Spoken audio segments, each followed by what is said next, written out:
This is Aliens and Artists, part one of our conversation with Jeff Kripal.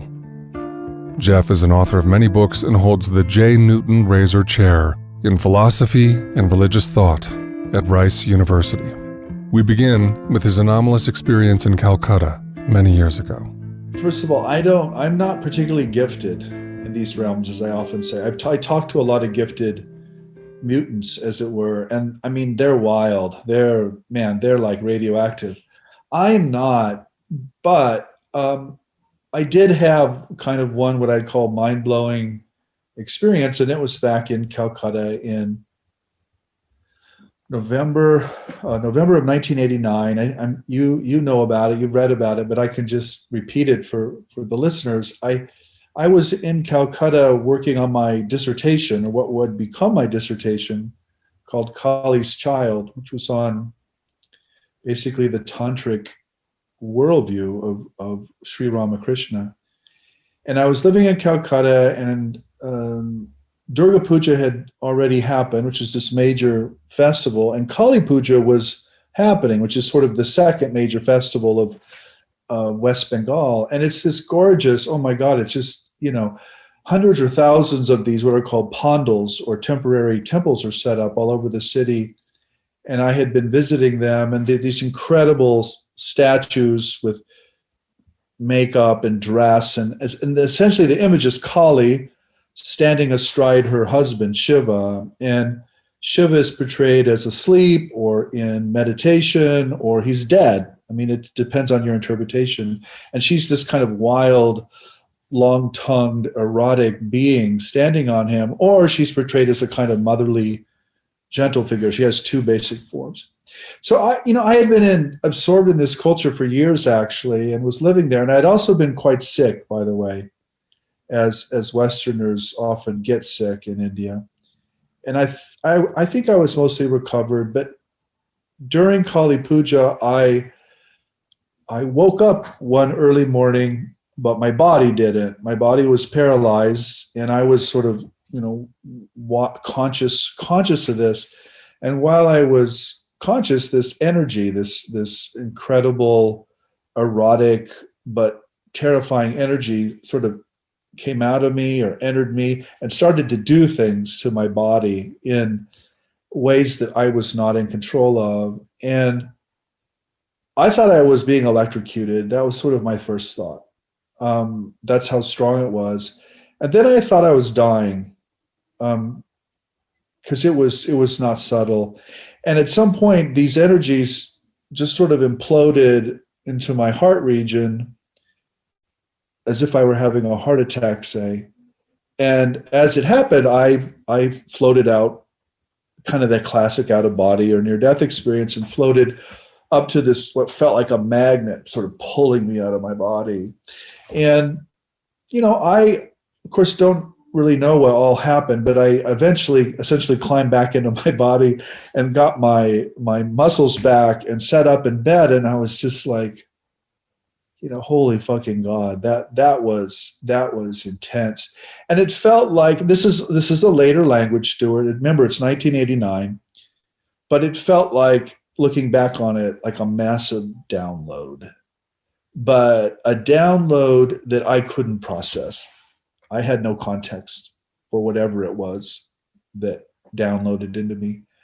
And I proceeded for the next 4 years, really, 89 to 93, to write my dissertation entirely around that experience. If you read Kali's Child, you'll see that the whole book is organized around Kali standing on Shiva. And of course, I was Shiva in that experience. I was on my back. I was dead or in meditation or whatever you want to. And there was this erotic being just doing things to me that I was not in control of. And I held that in secret for years. In fact, I wrote a preface for Kali's Child about it, which I did not publish for professional reasons. I just felt it was too risky. I didn't write about it until about 2000, when Roads of Excess, Palaces of Wisdom came out, and it kind of forms the core of that book, which is on the mystical experiences of scholars of mysticism. And I've thought about it ever since. It's never happened again, unfortunately or fortunately. Um, but it's really what made me so sympathetic when I heard these near-death experiences, or I heard alien abduction experiences, or I heard out-of-body experiences. Wasn't quite any of those things, but it was all of them as well. And it just, I hear these stories and I'm like, yeah, I know that. I know what that's like. And so that gave me sympathy. It didn't give me any authority. I mean, I don't claim to know what's going on there, but I have some ideas, by the way, which we can get into, which are all about creativity, by the way. But it opened me up to a kind of listening that I don't think I would have been capable of had that not happened. So fascinating. I have a constellation of questions. And to begin with, knowing your recent book, The Flip, which is about life-changing reversals of perspective, I wonder if it's fair to say you were the original flip, the OF. Were you flipped? Yeah, I mean, obviously that flipped me. I wasn't the first to flip, of course. That's happened to millions of people and probably millions since. But that event, before that event, I would say my psychoanalytic tendencies were very strong, to put it mildly. And I would have probably reduced Ramakrishna's ecstatic experiences to his sexuality, which is how many people misread me, by the way. But after that event, I was like, oh my God. I mean, yeah, it's all sexual and it has nothing to do with sex. It's like sex is actually an expression of the spiritual. It's not, it's actually reversed. Mm-hmm. It's Freud flipped, essentially. It's not, you can explain the spiritual by the sexual, but you can actually explain the sexual by the spiritual. In that sense, it totally flipped me. Another fascinating aspect of this event is that you were so intimately, personally contacted, arguably initiated. You're taken over the event horizon of this sacred, profound aspect of that culture, those lineages. Then you end up getting banned, blackballed in India because of Kali's child. And I find this coupling bizarre. You're at once embraced by the sacred intelligence itself, but then exiled by its home culture. What is the status of that controversy at this point? Well, it's really impossible to describe what happened because it's so hateful and it's so, I mean, let me put it this way. The 4 years of the Trump era with all of the targeting and harassment and hatred and, that all felt incredibly familiar to me. I mean, that's exactly what it was like in the mid-90s when I was being targeted and harassed and grossly misrepresented. I mean, they were just lying about my work and about me, or they hadn't read it. So it was this really head trippy experience where I just didn't feel, I knew I had been contacted, as it were, by this Shakta Tantric lineage, kind of Shaktipat or the term that rang most true to me was Swapna Siddha, which is this term that appears in the text I was working with. And it essentially means someone who's initiated in a dream or perfected in a dream. And I don't claim any perfection, but there was something perfect that flowed into me then. And it made it really, really difficult to be so hated and so targeted by so many people for so many years. It went on for 6 or 7 years, Stuart. I couldn't open my email box without just a flood of hate coming in, and I would physically shake as I opened my email. And I went into counseling actually twice to deal with the emotional and the physical impact of it. I mean, I was getting physically ill. I was declining fairly quickly. And eventually I decided at about 2001, 2002 to leave Hindu studies entirely and to do something else. And that was not, it took me years to arrive at that. It was not something I wanted. It was something I felt I had to do for my health and to survive, frankly. And so that's when I got involved in Esalen and eventually wrote the history of Esalen. It was really that work on the counterculture and on California and the human potential movement was very much a survival tactic for me in the beginning. And it was also, frankly, a product of another human being, Michael Murphy, who reached out to me in the summer of '98. He was just blown away by Kali's Child on a kind of spiritual level. And I always credit Mike with kind of pulling me out of the front lines of the war, as it were, and pulling me out of the ditch and setting me on another path. And I had to leave all that behind. And that was very, very, I had studied Indian languages and Indian civilization for 15 years at that point, and I couldn't use any of it. I couldn't do that ever again if I wanted to survive emotionally and spiritually. So yeah, that radicalized me as an intellectual as well, because never again would anybody convince me that the study of religion is some kind of neutral or safe enterprise. Go tell someone else that. I don't believe that for 1 second. And so yeah, it was really life defining for me. Not just that night in Calcutta, but also the 6 or 7 years of harassment and hatred from about January of '96 to, 2002, 2003, when I moved to Rice.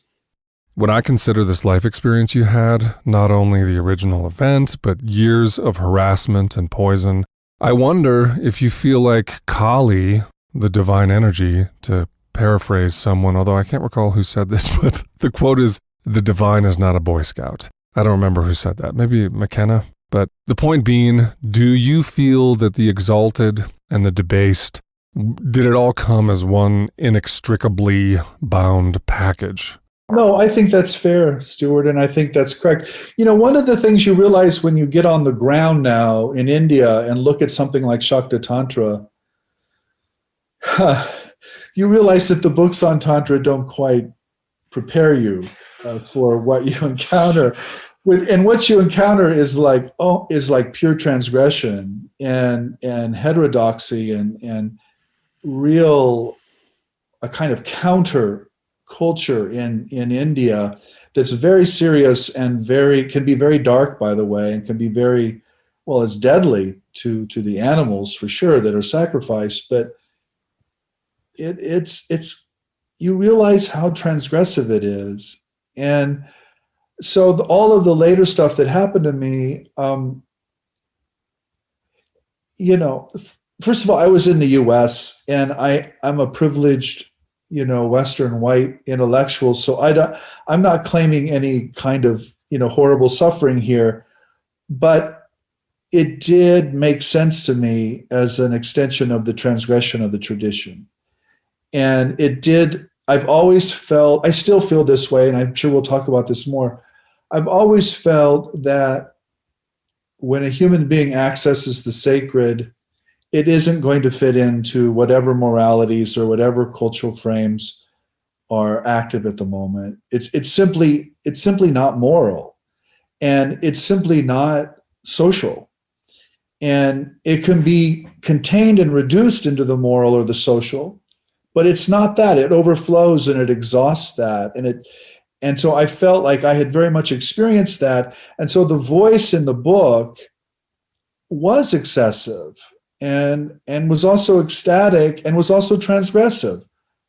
I was trying to articulate what it was I'd experienced, and it could not be fit into the tradition in West Bengal or the US or anywhere else. And that's what made the book so ecstatic for me as an author, but it also made it frankly dangerous and so really awful later on. But it's all a piece. And it's all a piece. Given the opportunity, would you have preferred to not have lived through that? So yeah, what I always say is I'm so happy I wrote Kali's Child when I could, because I couldn't write it today. I would be too afraid. Yeah. And I'm so happy I didn't know that I was, and it wasn't that I was naive. My Bengali mentors and friends were telling me, they were telling me two things. They were telling me two things. A, you're right. And B, this is going to explode like a bomb. And I was like, okay. And so I understood that intellectually. I did not understand that emotionally, Stuart. Mm-hmm. Those are two different things. And that's good. It's good I didn't understand. In youth, we're invincible, still unvanquished by the powers which lay in wait in our future. Yep. It reminds me of a recent conversation I had with my friend Keller, who said religions are not formed to connect us to the divine. They're created to protect us from it, to insulate us from the annihilating force of the sacred. Right. So that's an old idea in the study of religion, Stuart. That's I don't know who said that to you, but that's like, that isn't lesson number 1, but it's lesson number 4 or 5 when you study religion carefully. The way I always put that, I use a metaphor. I said, if you think about a temple, in India or ancient Israel or something, a temple's like a nuclear reactor. It's designed to keep you away from the energy so that you can use the energy to light up the culture or the civilization, but you don't want to get too close to it, and if you actually look at, say, the Torah, if you get too close to the ark, if you touch it, you're freaking dead. It kills you. Yeah. If you see God, you die. Yep. So this notion that the sacred or deity is somehow the Boy Scout, as you put it earlier, or is somehow this completely benevolent entity, just isn't true historically. I mean, sometimes you get that experience, but just as often you get this experience of deity as this awesome power or force that is gorgeous, but also deadly. And that's just basic, I think, to this. That's one of the first things I try to shake students away from, is this notion that being religious is about being nice. It's just not true. Never has been true, and probably never will be true. Anticipating talking to you today, reflecting on your work at Esalen and the book, I'm curious about the intersection of the human potential movement and black budget programs. Human potential broadly involving exotic capacities like remote viewing or various psi abilities, as do programs run by Hal Puthoff with Ingo Swann and Pat Price, etc. When I consider your work, I feel like there must be a whole shit ton of stuff you know about but can't talk about. The behind-the-curtain aspect of Esalen, let's say. So what can be said of this pairing, the black world and the human potential movement? What do they have in common? Well, I can say a lot about that. The first thing I'll say is it kind of goes back to our conversation about the nuclear reactor. So, the history of Esalen and a lot of the history of a lot of the things we're both interested in is an attempt to sort of ply between science and religion to kind of create a new spirituality that is somehow empirically true, but also spiritually viable. And that middle zone, that third thing, historically has been what we now call magic, which is involved with the material world, but is engaging these human capacities that are anomalous or extraordinary. And what people may or may not realize about the history of magic is that a lot of it's pretty bad. I mean, and by bad, I mean people have done really nasty things with magic. They have killed each other. They have sought to cast spells on people to have sex. They have used, if you're an animal, you know that humans and shamans have used magic to hunt, to kill them. You know that a lot of magic has been about going to war and being a great warrior in violence. So there never has been a time in human history in which anomalous capacities have not been weaponized. Let me put it that way. That's what human beings do. And the shaman is not the Boy Scout. The shaman is a sorcerer who can use his or her abilities for ill or for good. Again, it's not a moral force. It's a force that can be used for any number of things. So where I'm going with that is, so the way that remote viewing was picked up by the intelligence and military service does not surprise me at all. But it's nothing new. And I don't think those capacities are essentially violent or essentially military or intelligence oriented. I think they're just natural human capacities that certainly can be used in that direction. And I myself, of course, I don't want anything to do with that.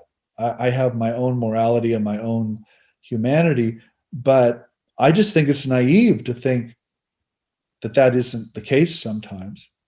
But I also think it's naive and silly to say, because Ingo Swann did remote viewing for the intelligence service, therefore clairvoyance is bad, right? That's ridiculous. It can be enough. People have clairvoyant experiences of dying loved ones, and people have clairvoyant experiences spying on the Soviet Union. I mean, it's all part of the same capacity. And that's a conclusion that people don't always want to hear. Again, it's this amoral or transmoral position that I take, not because I'm not a moral person. Again, I live in society. I love people. I try to be a good person, but I don't think for a second that these abilities or powers are somehow linked in, at the hip to my morality. It's just not true. Let's stay with morality and the presence or absence of it in non-human entities. You co-wrote The Supernatural with Whitley Strieber. The transgressive nature of abduction is plainly evident. What are we to make of moral, ethical dynamics in how contact has unfolded? Specifically, what's our best move as human beings who want our sovereignty respected by non-humans? Yeah. That's it. So first of all, I do know a lot of abductees, and as I explained in Calcutta, I had an experience that was very much like that. But it was profound precisely to the extent I was not in control. And it was terrifying.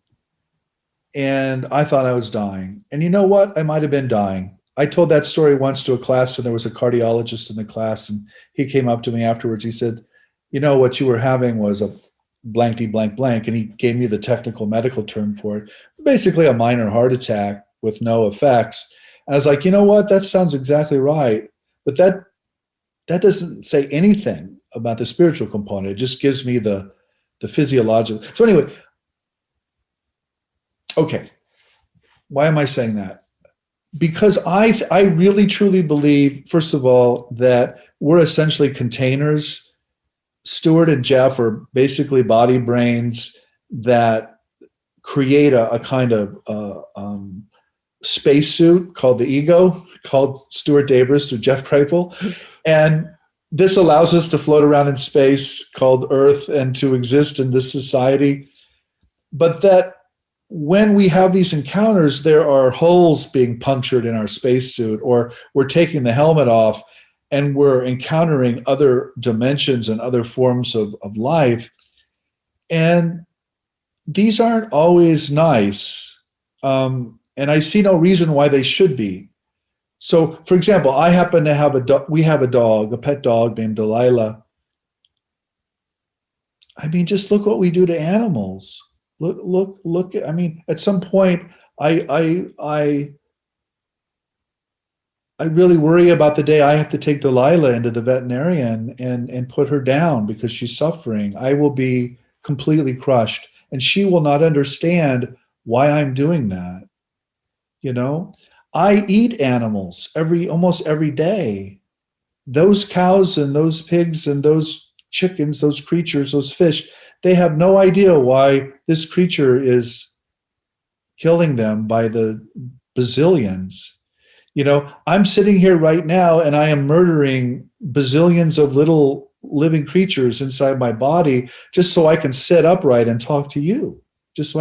So life feeds on killing, whether we want to recognize that or not, whether you're a vegetarian or not, you are killing things just to stay alive. And so whatever these entities are, the first thing I would say is, well, they don't really kill us. They seldom, I don't know of any stories. If they killed someone, the person would come back to say that, right? So maybe they do. But virtually all these stories I hear involve some kind of violence or transgression, but they never involve, they don't go too far, or they don't go to the next step. So there are moral lines being drawn there that I find fascinating. And I also always wonder whether this isn't some other aspect of ourselves doing this. I have dreams every night. Those characters in those dreams do weird shit that I'm not in control of, and yet they're me. So, I'm splitting up constantly in my dream life and doing weird shit to myself that I would never do in my daily life. And so I'm always wondering, these abduction experiences, what are they? Do they have some kind of ontological reality that is separate from the human, or whether there's some aspect of our own humanity essentially abducting itself, terrorizing itself, by the way, possessing itself, and possession and entering another body, by the way, another classic move of magicians and shamans around the world. They've been doing that for a gazillion years.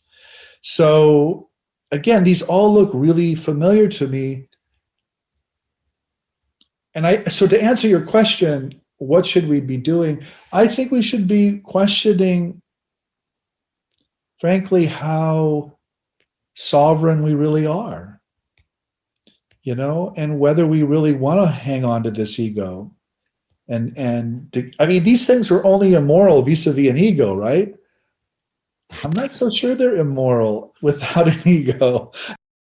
When we begin to expand the anthropomorphic locus of morality, does it retain relevance? In my case, with the mantis entity, when I try to divine what morality is for a non-human entity, its objectives, motivations, in making contact, I often get vertigo. It's a hilarious proposition to use a human point of view to obtain a non-human point of view. But one thing many experiencers wonder is, what is the status of these non-human entities when we're not thinking about them, when we're not in their presence? Yeah. What's your best guess? Yeah. So my 0 point is always that they're us. But I don't know that, Stuart. And I wouldn't push that on every experience. But when I say they're us, I don't mean they're the banal us. I mean, they're the vast us. They're the superhuman us. And so they're real they're real because the superhuman vastness of us is real, but they're always being fed through some kind of cultural filter or through some kind of imaginal context that makes some sense to the person, but never full sense. So let me back up a bit. So as someone who studies extreme religious experiences, it's my job to understand everyone's extreme experiences. Not to say, oh, yours over here is the real deal, and yours over here, that's fake, right? That's not, yours is genuine, yours is not, okay? But as far as I can tell, there's only really one way to take everyone's experiences seriously, and that is to see them as translated, right? Because if I take the Shakta Tantric translation as the truth, Kali on top of Shiva, and I take the alien abduction, American Gray as not true, why? That just makes no intuitive sense to me. And it's very dehumanizing, where taking them all as very real, but as translated experiences just makes a tremendous amount of sense to me. But it means they're not, what you're seeing isn't what you're getting, right? It means they're not ontologically, they don't actually exist like that when you're not looking. They look like that because you are looking, and it's you. There's a kind of co-creation that's going on there. The best example I've ever heard of this is something Whitley said once in a room. We were all in a room together, and we were pushing him on this point, on this exact question. And he said something like, he can be very blunt and very funny. And he said something like, for God's sake, I know that the Greys I saw in the 80s and 90s were based partly on the bad science fiction movies that I saw as a kid in the 50s. I'm not stupid. I know that. He says, but there was something there that was real. And so what we have to do now, this is still Whitley, we have to make better science fiction movies. And I was like, oh my God, that is so brilliant, because it's this weird reflexive loop, right? There's no standing outside the experience, but you can choose to make better and better stories, which you will then experience, or your ancestors or descendants, your descendants will experience. But there's no outside to that process, until, of course, there is, and maybe there is some kind of transcendent outside. But that kind of visionary, imaginal experience is part of a cultural history that Whitley was affirming, but also saying we can do something about. And that's really my own position, is we can do something about this. And that's my other answer to your earlier question.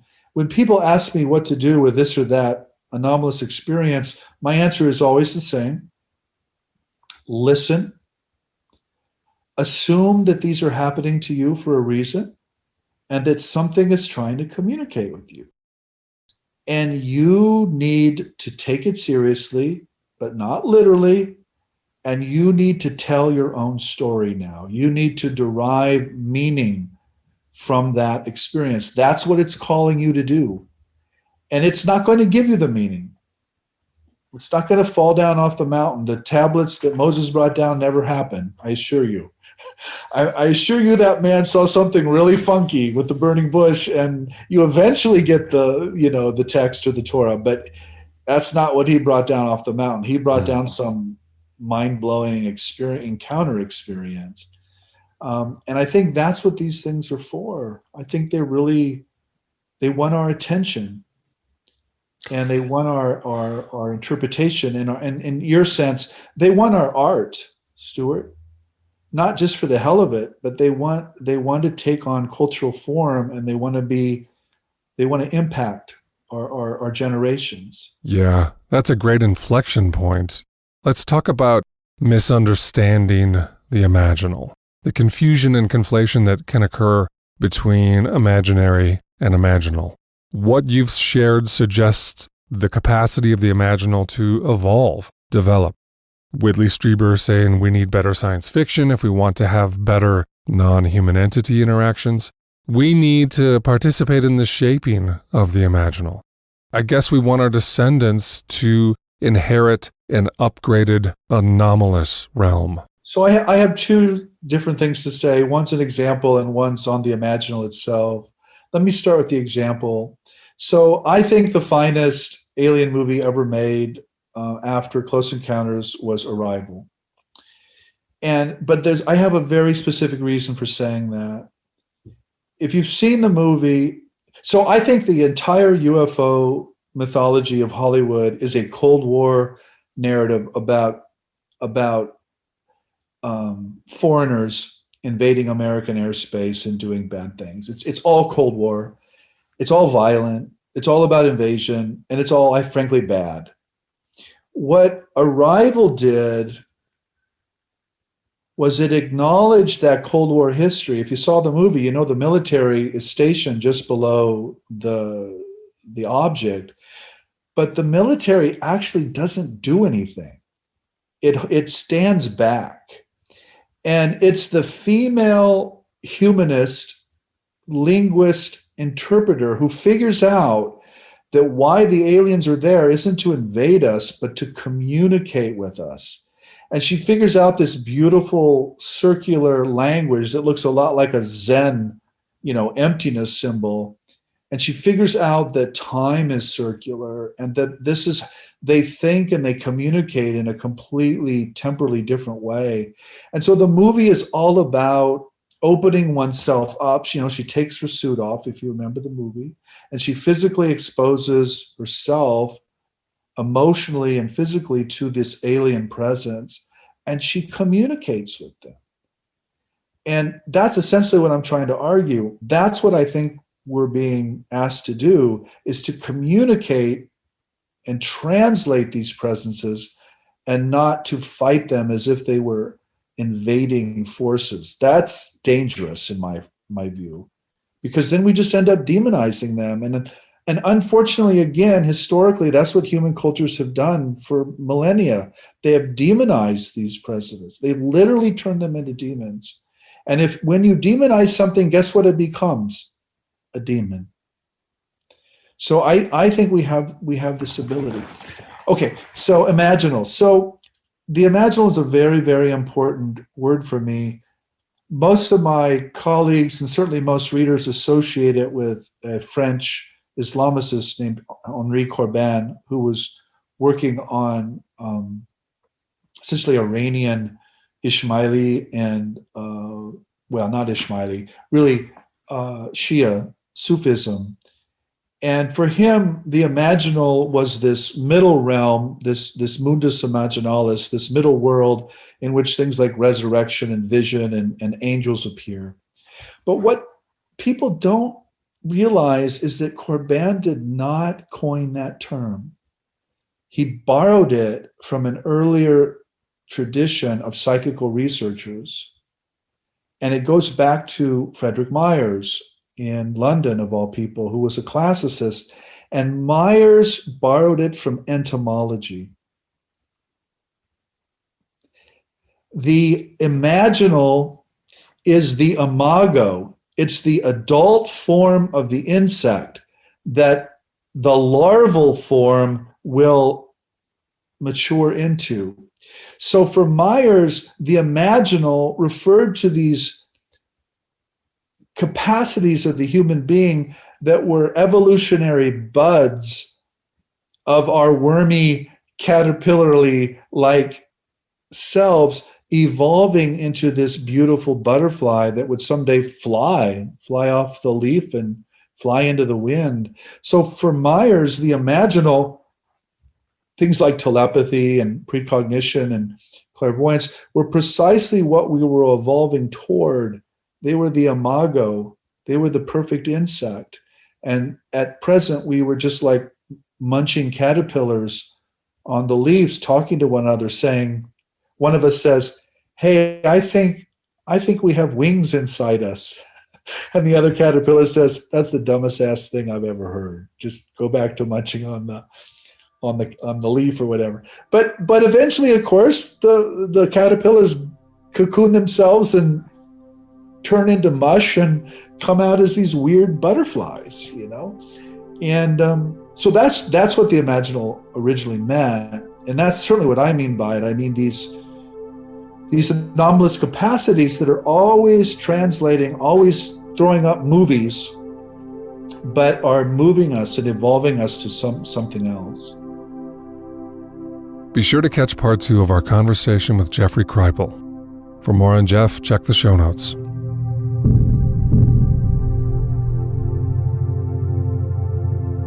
Yaphet Kotto, IQ 196. Yes, the star of the film Alien has also had a lifetime of contact experiences, and he's not confused about it. Quote, "I was having extraterrestrial experiences from the time I was 10 years old. Weird experiences. First, they took me to a psychiatrist, priest, rabbi, and no one could dispute it. Why would I be making things up at 10? I saw the damn things. I'm looking out the window at my friends playing stickball, I'm being grounded in the house for coming home late from school. I get tired of watching and turn to leave, and standing right at the edge of the doorway to my room was a figure of what we now call the Greys. He leaped out of the way like he didn't want me to catch him. I looked down the hall and there was nobody there. I asked my grandmother if there was anybody in the house and she said no, just you and me. But I never forgot that. And as I got to be a teenager and an adult, I realized that holy shit, that was an alien. It didn't mean anything to me back then. But looking back, I thought, wait a minute, brother, these guys are real. I didn't accept it fully until I was 35 or 40 years old. A lot of the time I never talk about it. A UFO as big as the Yankee Stadium turned upside down. The thing blotted out the entire sky, says Koto. I really don't care whether anyone thinks I'm delusional. My delusion is over. End quote.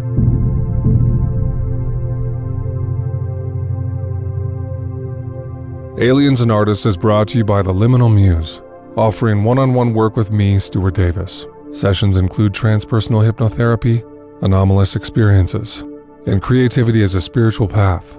To book a session, go to theliminalmuse.com or check the show notes. Also, the Experiencer Group, created expressly to provide support and community for people who've had anomalous experiences of all kinds. Members can join groups specific to their interests and history, have private conversations with other members, and participate in group meetups from around the world. Use the code Aliens and Artists and get a month free. Click the link in the show notes to discover more. Also, in addition, as well, to furthermore, patron people with patronage on Patreon receive Patron. No, that's tequila. Your support is important to puppies. Precious puppy pooches with padded paws and pouches of puffy kisses for patrons. Click the link in the show notes to please a pug or pleasure a poodle. That's true.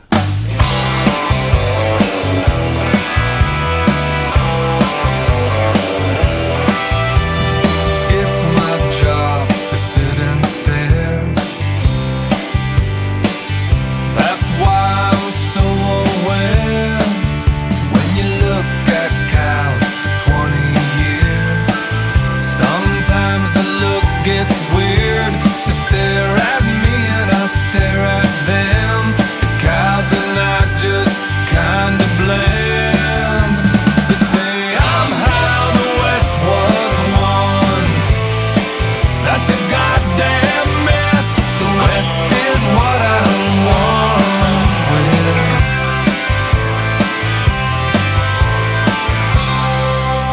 When you work on a ranch, you get a lot of heat. If you love all life, then you don't eat meat. So I guess I'm not a cowboy. If you ask one, I won't fight and I hate guns. They get drunk and the jokes begin. I go to sleep and dream I'm an Indian. They say I'm how the West was won. That's a god.